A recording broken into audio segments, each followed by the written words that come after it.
Lecture du livre de la sagesse. Le Seigneur m'a possédé au commencement de ses voies, avant de faire quoi que ce soit dès le principe. J'ai été établi dès l'éternité, et dès les temps anciens, avant que la terre fût créée. Les abîmes n'étaient pas encore, et déjà j'étais conçu. Maintenant, donc, mes fils, écoutez-moi. Heureux ceux qui gardent mes voies. Écoutez mes instructions et agissez en sage. Ne les rejetez pas. Heureux l'homme qui m'écoute et qui veille tous les jours à ma porte, qui se tient à la porte de ma maison. Celui qui m'aura trouvé trouvera la vie et puisera le salut dans le Seigneur. Et du Saint-Évangile selon saint Luc, en ce temps-là, l'ange Gabriel fut envoyé de Dieu dans une ville de Galilée appelée Nazareth, auprès d'une vierge, fiancée à un homme de la maison de David nommé Joseph. Et le nom de la vierge était Marie. L'ange étant entré auprès d'elle, lui dit « Je vous salue, pleine de grâce. Le Seigneur est avec vous. Vous êtes bénie entre toutes les femmes. » Entendant cela, elle fut troublée de ce qu'il disait, et elle se demandait quelle pouvait être cette salutation. L'ange lui dit « Ne craignez point, Marie, car vous avez trouvé grâce devant Dieu.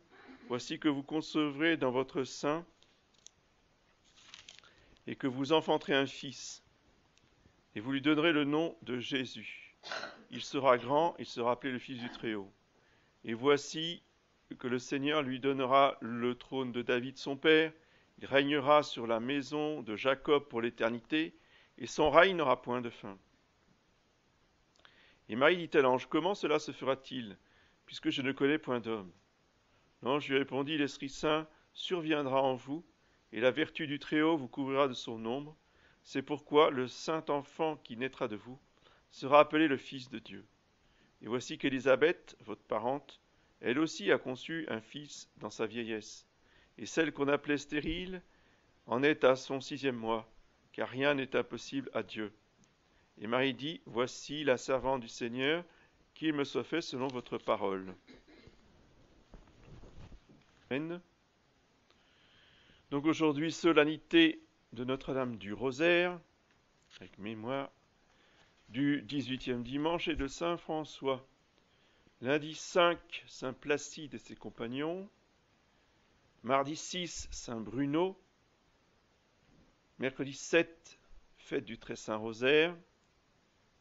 Jeudi 8, Sainte Brigitte. Vendredi 9, Saint Denis et ses compagnons. Samedi 10, Saint François Borgia. Et dimanche prochain, fête de la maternité de la Très Sainte Vierge Marie. Donc, les horaires de la messe cette semaine, donc lundi à 9h, mardi à 11h, mercredi, jeudi à 9h, et vendredi, samedi à 11h comme d'habitude. Donc le seul changement de cette semaine, c'est mardi matin, la messe à 11h.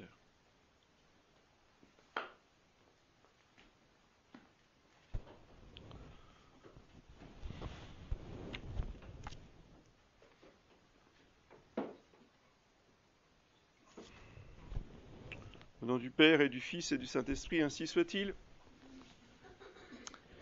Mes bien chers frères, nous solennisons cette année, puisque nous pouvons le faire, la fête du Saint-Rosaire, qui est évidemment une fête très importante pour l'Église et pour la sanctification de nos âmes. Le Saint-Rosaire a été révélé par la Très Sainte Vierge Marie elle-même à Saint Dominique comme étant le plus puissant moyen de sanctification. Ce n'est pas que avant Saint Dominique, on ne récitait pas du tout le Je vous salue Marie. On récitait le Je vous salue Marie, mais tout seul, comme une prière, et non pas organisé en 5 dizaines avec un mystère pour chacune des dizaines. Donc, le rosaire, évidemment, ça va sans dire, mais c'est mieux en le disant, contient 3 chapelets avec 3 sortes de mystères. Le mystère joyeux, des mystères douloureux, des mystères glorieux. Il y a 5 mystères dans chaque catégorie. Et c'est tout. Dit depuis saint Dominique. Oui. Les inventions de certains qui veulent rajouter d'autres mystères, oui, n'ont pas lieu chez nous. Ce chapelet, ce rosaire, a une puissance extraordinaire et je ne peux que vous encourager, surtout en ce mois d'octobre, de lire ou de relire le magnifique opuscule de Saint Louis-Marie Guillon de Montfort qui s'intitule « Le secret admirable du très saint rosaire ». Vous y découvrirez toutes les richesses de cette dévotion. Dévotion qui est particulièrement bretonne, puisque les confréries du rosaire ont démarré avec le bienheureux Alain de la Roche, qui était dominicain, ici à partir de Dinan. Et après, ça s'est répandu dans toutes les églises de Bretagne. Et après, c'est allé aussi dans toute la France. Et donc, nous avons un devoir supplémentaire en tant que Bretons, eh bien, d'avoir cette dévotion envers le Saint Rosaire, surtout au mois d'octobre. La très sainte Vierge Marie a demandé à Fatima, en tant que Notre-Dame du Rosaire, hein, la Sainte Vierge à Fatima, c'est Notre-Dame du Rosaire, qui montre son cœur immaculé de Marie, certes, mais c'est Notre-Dame du Rosaire, a demandé aux petits-enfants, dont le plus jeune avait 7 ans, de dire le chapelet tous les jours. C'est en 1917. Et donc, nous devons tenir compte des demandes du ciel au fur et à mesure que l'histoire de l'Église avance. Parce qu'effectivement, au VIe siècle, ils n'avaient pas à dire le chapelet tous les jours. Voyez. Et au VIe siècle, beaucoup de laïcs disaient le bréviaire tous les jours. C'était autre chose. C'était une autre époque. Mais pour nous, la Sainte Vierge nous demande qu'on dise le chapelet tous les jours. Et en particulier au mois d'octobre, faire l'effort de dire 3 chapelets tous les jours.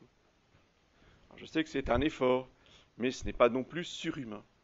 Ce que l'Église nous demande, en plus, c'est de réciter, de lire la prière à Saint Joseph, patron de l'Église universelle, à la fin du rosaire ou du chapelet.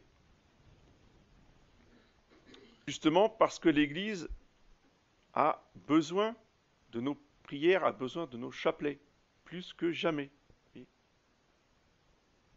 Entendu comme moi, ou lu comme moi, les dernières élucubrations de notre chef d'État, qui impose l'islam partout, avec l'arabe obligatoire dans toutes les écoles. C'est bien plus important que l'anglais, évidemment. Etc. J'ai lu quelque part, je crois que c'est un homme politique qui a dû dire qu'il y a plus de 1000 églises en France qui vont être données aux musulmans.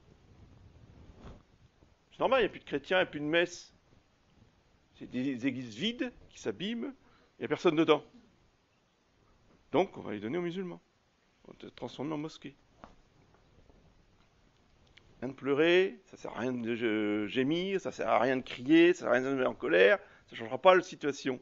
Par contre, réciter son rosaire, ça oui, ça changera la situation.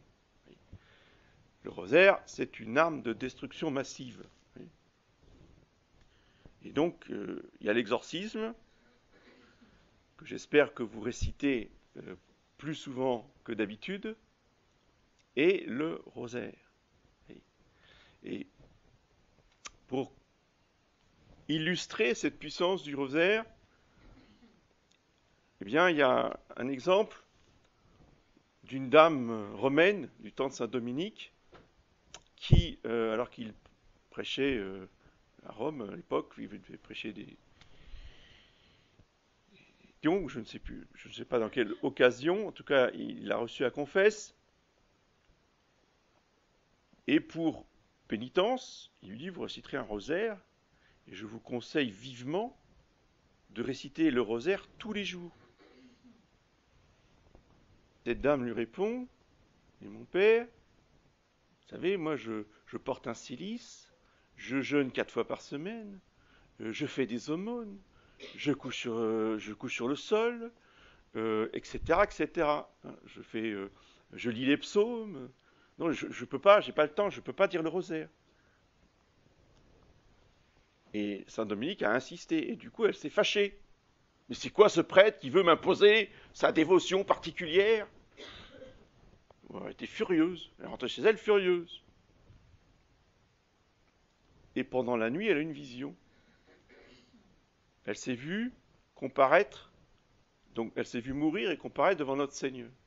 Et donc Saint Michel, qui tenait la balance, a mis toutes ces pénitences, tous ces jeûnes, toutes ces aumônes, tous ces psaumes dans le plateau des bonnes œuvres. Et puis il a mis de l'autre côté tous ses péchés, tous ses défauts, tout ce qu'elle avait fait de mal. Le plateau des bonnes œuvres, il s'est envolé. Tellement les péchés pesaient lourd. Et que les bonnes œuvres n'avaient pas du tout fait le contrepoids. Saint Michel a pris un chapelet, juste le chapelet de ta pénitence, le chapelet que Saint Dominique t'a demandé, là, du Père Dominique t'a demandé. On va mettre le chapelet et hop, les plateaux se sont rétablis. Juste un chapelet. Pour montrer la puissance du chapelet. Donc, elle est revenue en toute contrite voir Saint Dominique pour lui raconter la chose et lui dire que maintenant, désormais, elle avait compris qu'elle dirait son rosaire tous les jours. Donc on ne vient pas me dire, ah oui, mais vous comprenez, moi j'ai des prières, moi je dois dire les litanies du Sacré-Cœur, moi je dois dire, vous comprenez, avec toutes les prières que j'ai à dire, je n'ai pas le temps. Je vous redis exactement comme Saint Dominique, dites le rosaire tous les jours. Si vous n'avez pas le temps, vous supprimez les autres prières, mais vous ne supprimez pas les rosaires. Le rosaire, ça vaut plus que toutes les prières que vous pourrez dire autrement. Ah mais oui, mais c'est des prières, j'aime beaucoup. Non, c'est pas le sujet. C'est pas le sujet. C'est pas j'aime ou j'aime pas. C'est qu'est-ce que la Sainte Vierge demande et qu'est-ce qui sera efficace le jour du jugement. C'est ça qui compte. C'est pas vos petites prières et vos dévotions que vous aimez beaucoup. Si ça vaut pas grand-chose, c'est pas comme ça que vous réparez vos péchés. Donc une fois qu'on a pris conscience de cela, voyez, on a une grande attention et énergie pour réciter son rosaire. Ensuite, il faut comprendre comment réciter le rosaire. Alors, là aussi, Saint Louis-Marie Grillon de Montfort vous donne diverses méthodes différentes qui sont des petits trucs pour toujours vous aider à vous concentrer, à vous rappeler le mystère médité. Parce que, justement, le rosaire, ça fonctionne comment? C'est pas tac, tac, tac, tac, tac, tac, tac, tac, tac. Oui, je sais, il y en a qui disent le rosaire, c'est une mitrailleuse à 53 coups, mais c'est pas tac, tac, tac, tac, tac. Comprenez? Ça marche pas, ça fonctionne pas. Ça offense la Sainte Vierge. C'est pas comme ça qu'on récite le rosaire. Le rosaire, ça se médite. C'est pour ça qu'il y a des mystères, pour qu'on puisse les méditer. Et donc Saint Louis-Marie vous donne ce petit moyen de rajouter au milieu du Je vous salue Marie un rappel du mystère qu'on médite pour aider à lutter contre les distractions. Et quel est l'intérêt de méditer un mystère comme l'Annonciation qu'on a vu dans l'évangile de ce matin? Eh bien parce que le mystère contient une infinité de grâces pour tous les chrétiens qui vont le méditer. C'est-à-dire que méditer un mystère, c'est comme si on était présent à ce moment-là et que les grâces accordées par Dieu à la Sainte Vierge, à Saint Joseph, au roi mage, à tous les personnages des différentes scènes jusqu'au mystère glorieux, oui, eh bien toutes ces grâces n'ont pas été donnés uniquement à ceux qui ont assisté à la scène.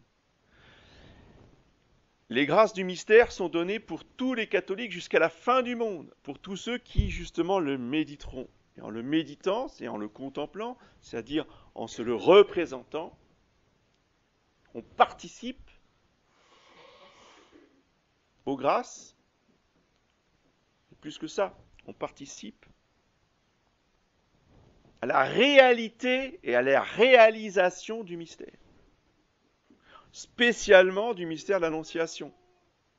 Pourquoi l'Annonciation ? Parce que c'est dans le mystère de l'Annonciation qu'il y a la première partie du « Je vous salue Marie », c'est les paroles de l'ange, c'est les paroles de Sainte Élisabeth, à propos de la conception de Jésus. Donc, dans le mystère, nous méditons l'incarnation du Verbe, mais aussi l'incarnation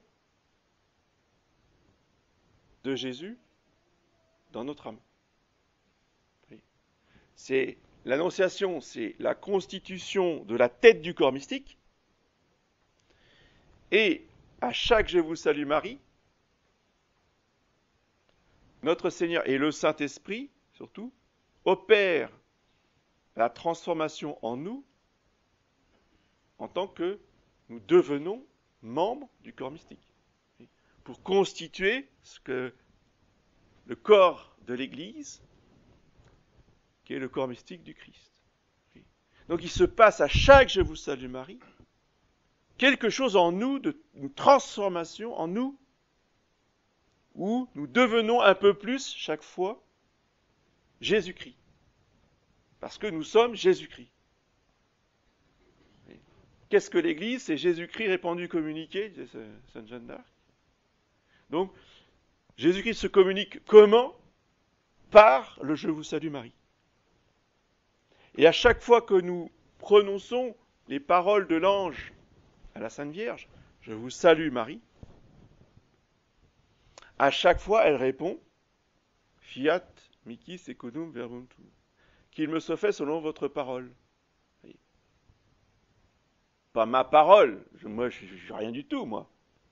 Ma parole, c'est la parole de Dieu, la parole du Saint-Esprit, qui passe par ma bouche, par ma langue. Quand je dis « Je vous salue Marie », je prête ma langue au Saint-Esprit pour qu'il y ait une continuation de l'incarnation à travers moi et à travers tous les membres de l'Église. Vous voyez qu'il se passe des choses extraordinaires quand on dit le chapelet. Et pour ça, il faut y penser. Pour ça, il faut se poser. Pour ça, il faut le dire lentement. C'est pas tac, tac, tac, tac, tac. Voyez.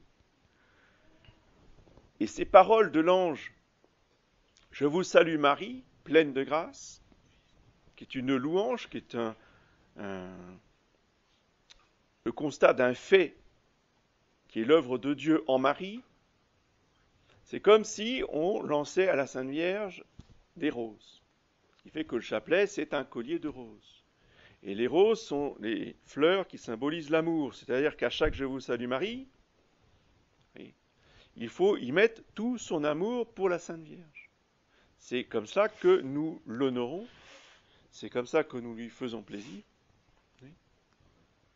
Même si on est complètement sec, même si on a envie de penser à autre chose, même si aujourd'hui j'ai vraiment pas envie de dire mon chapelet.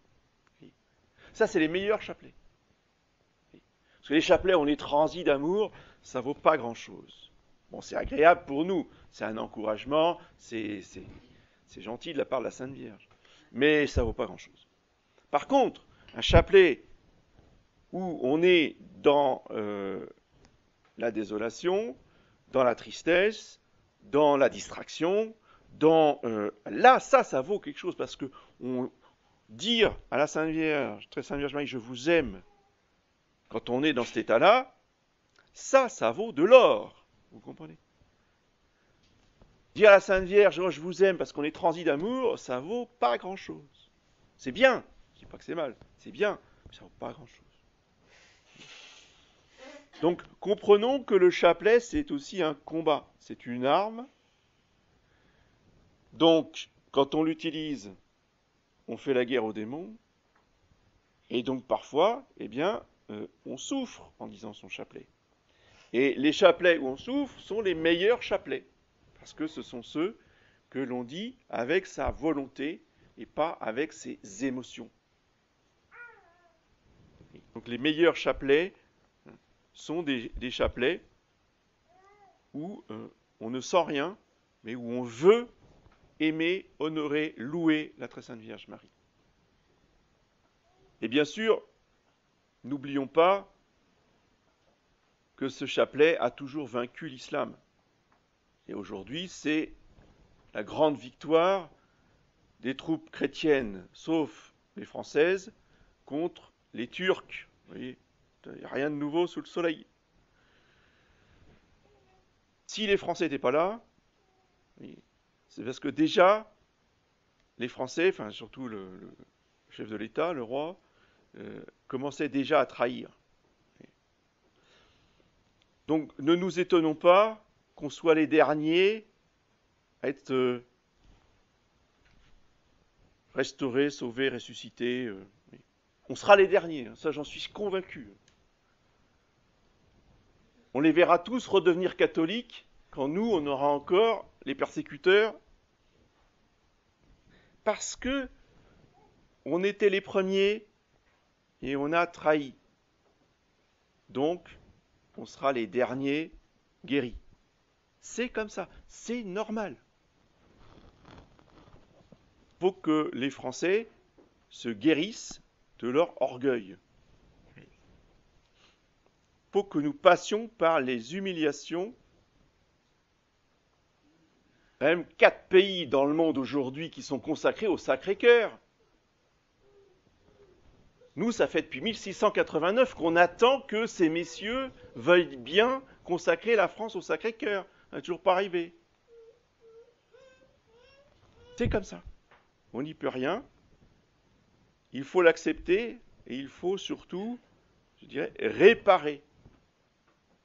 Donc parmi nos rosaires là, du mois d'octobre, pensons à réparer les péchés des rois de France qui n'ont pas consacré la France au Sacré-Cœur.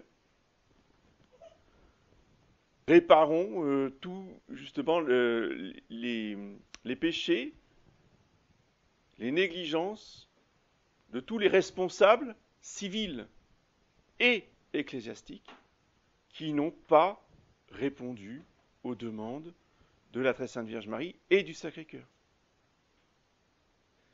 Je vous encourage vivement à vous pencher sur l'histoire de Fatima. Surtout pour ceux qui sont nouveaux, qui ne connaissent pas. Tout le XXe siècle, toute l'histoire du XXe siècle, tous les détails de l'histoire du XXe siècle ont leur cause et leur raison d'être dans Fatima. Pour comprendre tout cela, lisez le livre du frère Michel de la Trinité, Toute la vérité sur Fatima. Vous avez tout dedans. Tout est expliqué dans les moindres détails. On ne peut pas comprendre l'histoire du XXe siècle si on ne connaît pas ce livre. Notre-Dame de Fatima dénonce la Russie et donc le communisme et le marxisme et toutes les erreurs de la Russie en 1917, juste avant donc la Révolution, le mois même de la Révolution d'octobre. Et elle annonce aussi ce qui va se passer à partir de Vatican II. Le troisième secret de Fatima, qui n'a jamais été révélé, il faut le dire haut et fort, nous ne connaissons pas le troisième secret, parce que ce qui a été rendu public il y a quelques années, c'est une bande dessinée pour enfants, c'est pas la réalité des choses. La réalité du troisième secret, c'est l'apostasie, vous voyez, des plus hauts sommets de l'Église. Le message de Fatima ne fait que répondre, si vous voulez, presque point par point au secret de la Salette.